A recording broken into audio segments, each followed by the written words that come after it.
Welcome back from the break. Bayer Modelling Agency is owned by international model Astrid and is making a bold move to transform stereotypes by showing diversity on the runway. Tony, ETC and Angela were at a recent Bayer casting call and bring you the story.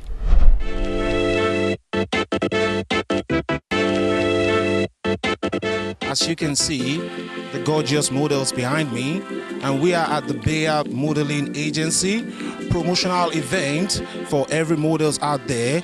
It's going to be a wonderful and fantastic day, fantastic evening, and these models are going to be showcasing their talent for the world to see here in Perth, Western Australia. So today we done a casting, and why we done the casting is because I always think outside the box. Instead of waiting for people to come and to do a casting, so what we're doing is we're changing everything. So we're inviting people to come and see us. The Perth industry, I think then we're a bit behind because we could be already achieving so much. I think we're sleeping a bit, so we should start to change Perth's fashion industry. If you go to France or Europe, like I myself, I'm from Europe. I grew up all my life in Germany, and it's why in Belgium, so this is why I have this strange accent. But if every time when I go there, I see the fashion is already in advance. We are like 3-4 seasons behind, so we have really to starting to catch on it. And this is why change like this is for me just the beginning. For me, my goal is to put Perth in the map, because even if you ask anyone out there, do you know anything about Australia? They always tell you about Sydney or Melbourne, but never Perth. Why is this? But if you check in Perth, we have so much talent. So it's time to starting to change the fashion industry and to put this in the map. Now, where are you from, Miriam? I'm from Somalia. In Australia, there's not a lot of Somali girls that do it. I'm doing it for all the Somali girls out there. I'm from Sierra Leone, West Africa. I'm here for casting for a show coming up. You got any message for all the models, aspiring models out there? Well, basically, modeling is something to be confident about. So if you love it and if you want to do it, just go for it. I'm from Mauritius, so I didn't get the chance to explore the modeling over there. So I flew international level, and I think I had my place in international level. So I'm gonna win that for Mauritius. Here we've got Dr. Anne from Curtin University. So it's a great opportunity to engage in looking at models with a different kind of background. We like the diversity, and it's really so important to encourage that with our students, to use models and people from diverse backgrounds rather than it being a generic size, a generic look. I think we've moved on from that, and I hope we can encourage that. My name is Manendra Singh Butra, and I'm from Punjab, India. I'm Derek, and I'm from Nigeria, but I've been here my whole life, so... Where are you from, bro? I'm from Senegal, West Africa. With this movement towards greater cultural diversity amongst models in the fashion industry, it means that there are so many more opportunities, and just don't be afraid. If you believe that you've got that talent, just reach out and you will be pleasantly surprised, because people are out there looking for more black models, Asian models, people who may not necessarily fit the norm, but that's who we are. We are a culturally diverse society. Don't you think it's time that we started reflecting that on our runways, on our billboards, in our media? I've got 2 labels, Divine Dreams Couture Sleepwear and Red Opium, because I've been in the international scene, and for me and my samples, it's very important that I have the correct models to portray my designs. My name is Nita Villamar, and I design for Villamar Couture. It's great to be here. I want to see more diverse models in the industry. They can be tall, they can be short, they can be bigger, they can be skinnier. I think we need diversity because we're not all tall and skinny and beautiful. My name is Prince Igminoba, and I'm here for the Bayer Model Casting. I'm just here to show the world what I've got and put a smile on their face. My name is Mivala, and I'm here to showcase my personality, my beautiful hair, my lovely smile. And how long have you been into modeling? A year now, but I was born a model, so. Have you been able to choose your preferred model for your event? Yes, I've been lucky enough to work with the Bayer Model Agency before. We just had a recent event with them.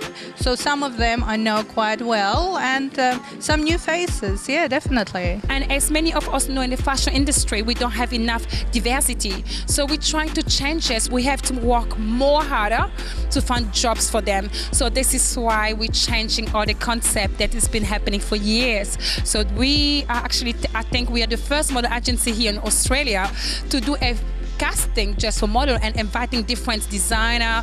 We have Curtin University in the house, we have Villamar in the house, Red Opion. So we have a lot of people here that came to actually select the models. So it was really successful. I hope you all have enjoyed this fantastic catwalk by these gorgeous models, and I am Tony ETC for Undercurrent. New Zealand's acting Prime Minister this week called for Australia to change its flag, saying the design is too much like their own and they had it first. Celeste hit the streets of Perth to hear your thoughts on the matter. The acting Prime Minister for New Zealand, Winston Peters, has recently doubled down on his call for Australia to change their flag. So we decided to take to the streets of Perth and ask, what do Aussies think of this? Yeah, first I've heard of it. Yeah, we steal a lot of things from the Kiwis, so it's probably true.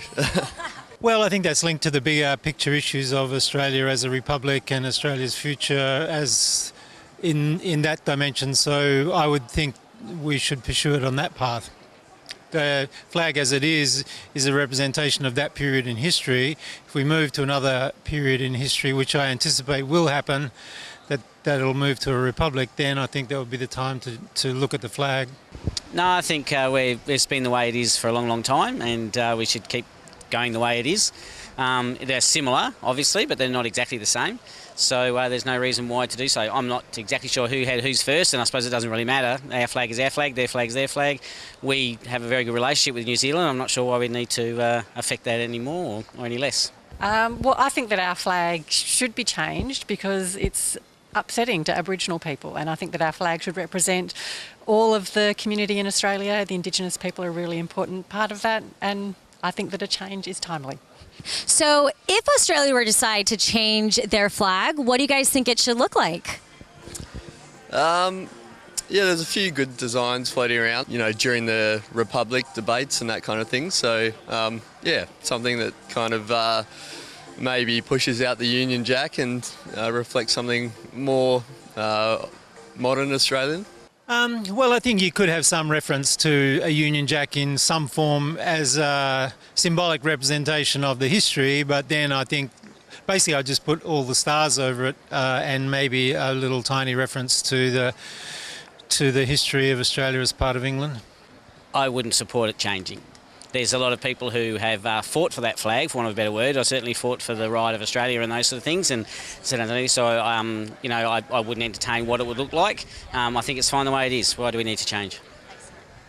Yeah, I don't see why it would need to change. So, yep, I like it how it is. Maybe green and gold, I suppose, could be a change, but yeah, I think keep it how it is. I guess the Union Jack is the difficult part of our flag. I think, the Southern Cross is a nice part of it, and that's something that everyone in Australia looks up and sees, and I don't have strong views about what else we would have on it, but I can see why the Union Jack is a difficult thing to have on our flag for Indigenous members of our community. Yeah, knowing the reason behind it now, I don't see it's a big issue. Just if they look similar, we are the neighbours, so New Zealanders are considered Australians, and Australians are considered New Zealand. So Anzac is Anzac.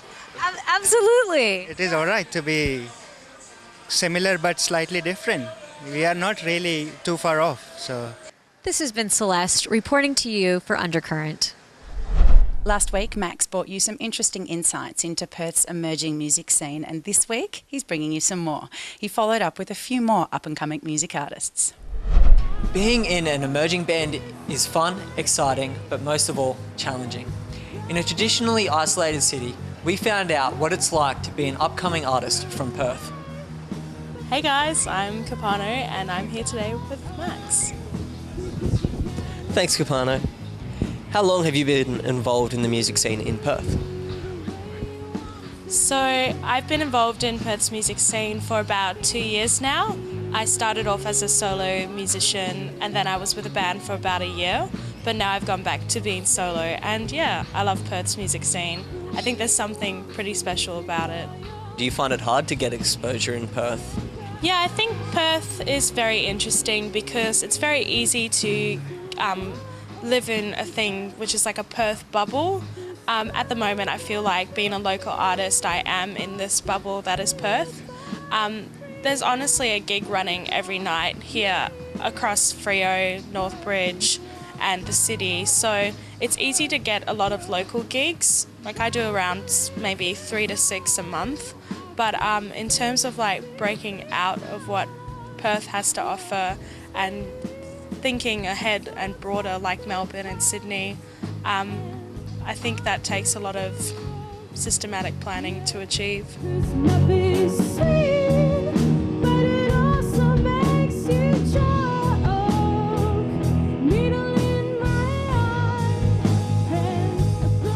So how would you define the genre of Capano?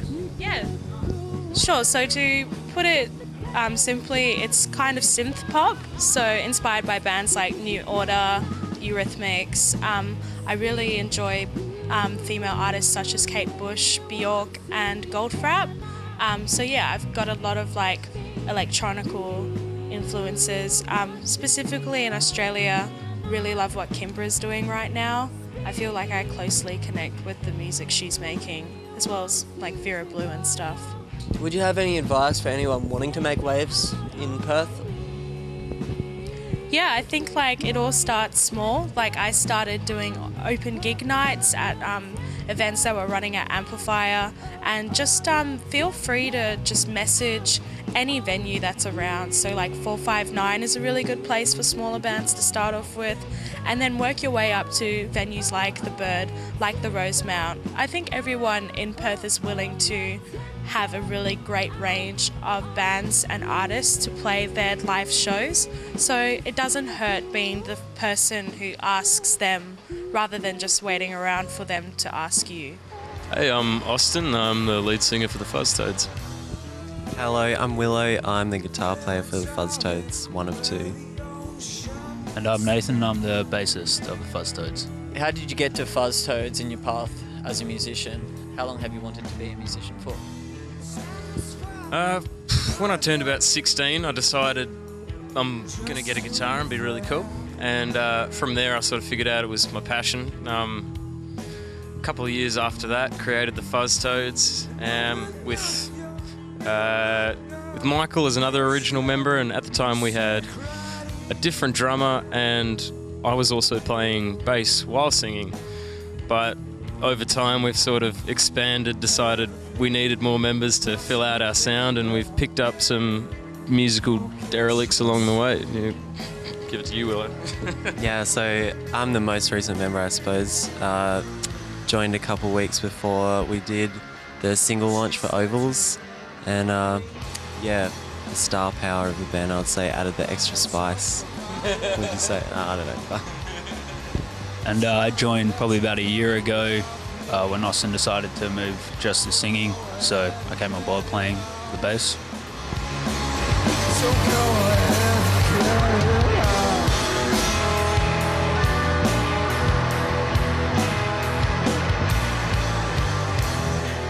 What's it like being an artist in a traditionally isolated city like Perth?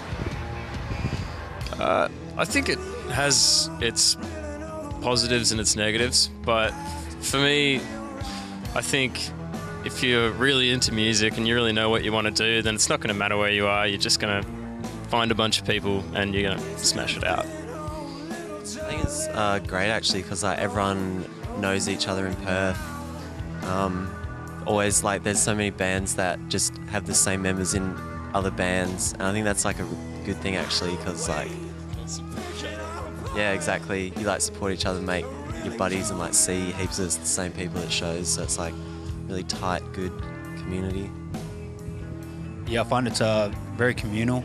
There's like very much a melting pot of different sounds, and everyone gets together, and it doesn't matter what kind of music you play, everyone sort of gets behind each other and has fun doing it. These musos are making waves in Perth. Be sure to check them out if you have the time. I'm Max Larkin for Undercurrent. Thanks for joining us for this week's episode of Undercurrent. That's all we've got time for today, but we will be back next week, so tune in then. Don't forget, you can now watch all of our shows live on the WTV YourView app. So if you don't have it yet, go get it. See you next week.